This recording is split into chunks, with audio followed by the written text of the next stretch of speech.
Hello, future doctors. Welcome to my channel, Magic Google. In this lecture, we will be discussing about triangle of auscultation. What is triangle of auscultation and what is its clinical importance?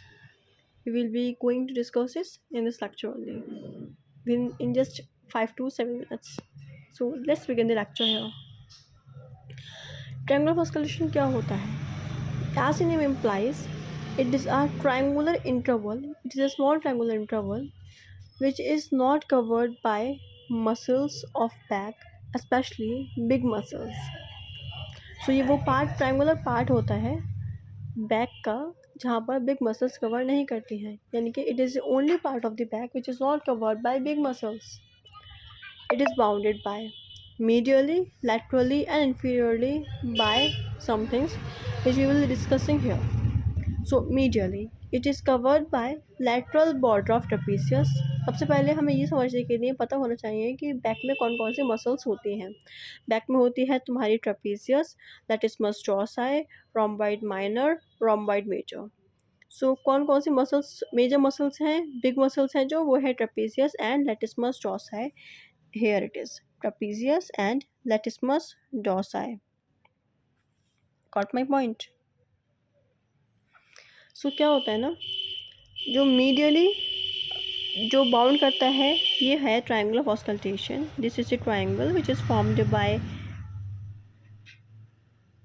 This lower border of trapezius or lateral border of trapezius, upper border of the latissimus dorsi and medial border of scapula. यहाँ पर clearly यहाँ पर दिख रहा है कि triangle of auscultation वो होता है, वो प्लेस होती है जहाँ पर जो बिग मसल होती हैं वो वहाँ पर एब्सेंट होती हैं, कवर नहीं होती हैं. तो हमारा जो ट्रेपेजियस है, ट्रेपेजियस ऊपर होता है, ट्रायंगल ऑफ ऑस्कल्टेशन यहाँ पर है, तो यहाँ पर ये क्या हो जाएगा, इसका लेटरल बॉर्डर हो जाएगा. ये वाला बॉर्डर जो है नीचे वाली का लैटिस्मस डॉर्साई का, ये इसका अपर बॉर्डर हो जाएगा फॉर श्योर. और इधर हमारे क्या होता है, स्कैपुला होते हैं जिसको हम अंशफलक भी बोलते हैं. तो अंशफलक का जो बॉर्डर मीडियली होगा उसको हम बोलेंगे medial border. So this is the medial border of scapula. Then floor is formed by, जो ट्रायंगल ऑस्कल्टेशन होता है इसका जो फ्लोर होता है, इस पर्टिकुलर एरिया का जो फ्लोर होता है वो किस किस से फॉर्म होता है. It is formed by sixth rib and seventh rib and sixth intercostal space. Intercostal space क्या होता है, it is the space which is present in between two costa और two ribs. It is that space. And the floor is formed by rhomboid major muscle, यानी कि triangle auscultation में कौन सी muscle मिलेगी, रोम्बॉइड मेजर मिलेगी. तो हमें ये एमसीक्यू भी मिल सकता है, तो हम एमसीक्यू मिल सकता है कि कुछ मसल्स के नेम लिखे होंगे एंड उसमें दे सकते हैं कि which of the following muscle is present in triangle of auscultation. तो answer will be rhomboid major muscle. Okay, then इतना क्लियर हो गया. फिर हम बात करते हैं कि ट्रायंगल ऑफ ऑस्कल्टेशन इतना इंपॉर्टेंट क्यों है, क्यों हम इसको स्पेसिफिकली पढ़ते हैं. इसीलिए हम ट्रायंगल ऑस्कल्टेशन पढ़ते हैं बिकॉज इसका क्लिनिकल बहुत इंपॉर्टेंस है. It is the only place, it is not only, it is the major place most of the time. आपने देखा होगा कि जो डॉक्टर्स होते हैं, मेडिकोज होते हैं, वो जब इंटर्न्स होते हैं जो, वो क्या करते हैं, जब किसी का ऑस्कल्टेशन, किसी को हार्ट बीट चेक करनी होती है, किसी का कुछ साउंड, पर्टिकुलर साउंड चेक करनी होती है, कुछ चेक करना होता है, तो वो कहाँ पर स्टेथोस्कोप रखते हैं.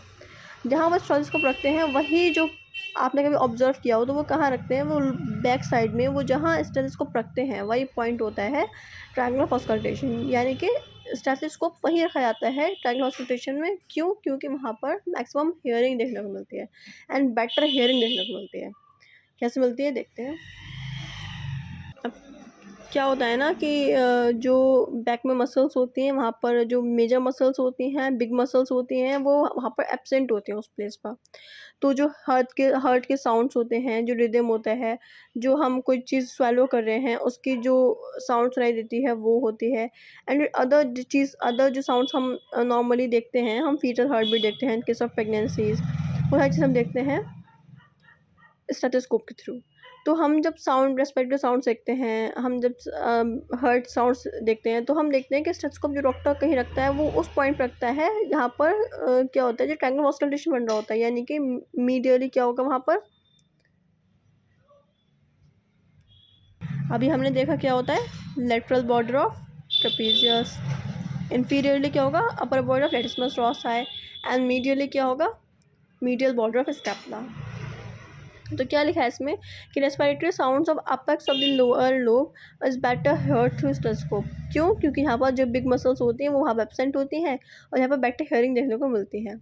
लेफ्ट साइड में कार्डियक ऑरिफिस, कार्डियक ऑरिफिस कहाँ होता है, स्टमक में होता है। जब इसोफेगस स्टमक में ओपन करता है तो वो कहाँ ओपन करता है, वो कार्डियक ऑरिफिस के थ्रू ओपन करता है, इसोफेगस स्टमक में। एंड हमने ये पढ़ा था जब हम पढ़ रहे थे स्टमक, तो हमने देखा था कि जो और कार्डियक ऑरिफिस होता है वो कहाँ होता है, वो होता है 7th रिब के अप्रॉक्सीमेटली, उसकी पोजीशन होती है वो 7th रिब होती है।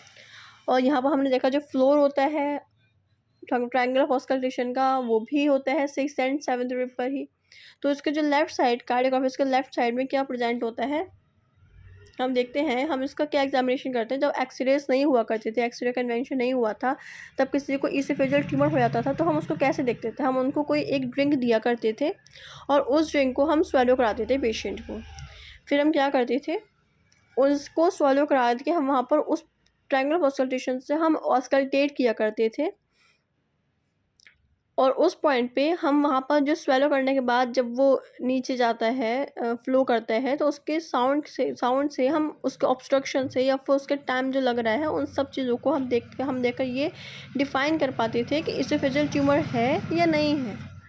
सो इसका क्लिनिकल इंपॉर्टेंस बहुत ज़्यादा हुआ करता था। और आज भी क्या होता है, stethoscope is majorly used in different diagnosis, especially in lungs cases।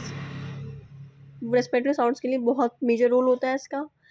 तो इसलिए ये वाला point doctors point of view से, मेडिकोस पॉइंट ऑफ व्यू से, इंटर्न्स पॉइंट ऑफ व्यू से बहुत इंपॉर्टेंट है। एंड जब हमारी फील्ड ये है तो हमें ट्रायंगल ऑफ ऑस्कल्टेशन सबको पता होना ही चाहिए कि what actually it is. It's not like we are practicing and we don't know what actually it is. We must know what it actually is triangle auscultation and why. मतलब आपसे कभी भी कोई रैंडमली पूछ सकता है ना कि why you are putting stethoscope here only, तो आप पे तब आंसर होगा। आई एम प्रिटी श्योर कि इस लेक्चर के बाद आपके पास आंसर होगा कि हम फॉर एग्जांपल आपसे कोई भी पूछ सकता है ना रैंडम, स्पेशली किड्स को बहुत होता है कि why doctor putting stethoscope only there to diagnose it, तो आप पे तब प्रॉपर आंसर होगा कि हाँ इसीलिए यहाँ पर ये किया है। अच्छा, तो ऐसी चीज़ों को समझते हुए पढ़ते हैं ना तो बहुत ज़्यादा ईजी हो जाता है, बहुत इंटरेस्टिंग हो जाता है। ऐसे और अनदर वीडियो के साथ में आती रहूँगी, मिलती रहूँगी। And for more such content like share and subscribe. Thank you.